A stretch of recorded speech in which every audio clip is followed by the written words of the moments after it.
fourscore and 7 years ago, our fathers brought forth on this continent a new nation, conceived in liberty and dedicated to the proposition that all men are created equal.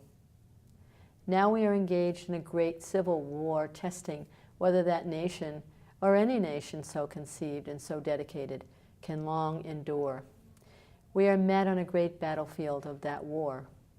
We have come to dedicate a portion of that field as a final resting place for those who here gave their lives that that nation might live. It is altogether fitting and proper that we should do this.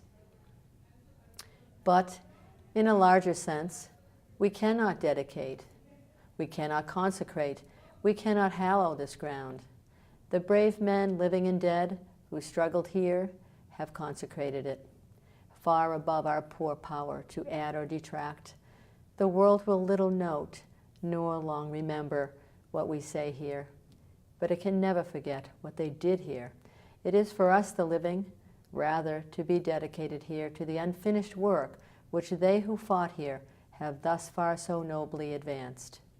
It is rather for us to be here dedicated to the great task remaining before us, that from these honored dead we take increased devotion to that cause for which they here gave the last full measure of devotion, that we here highly resolve that these dead shall not have died in vain, that this nation under God shall have a new birth of freedom, and that government of the people, by the people, for the people, shall not perish from the earth.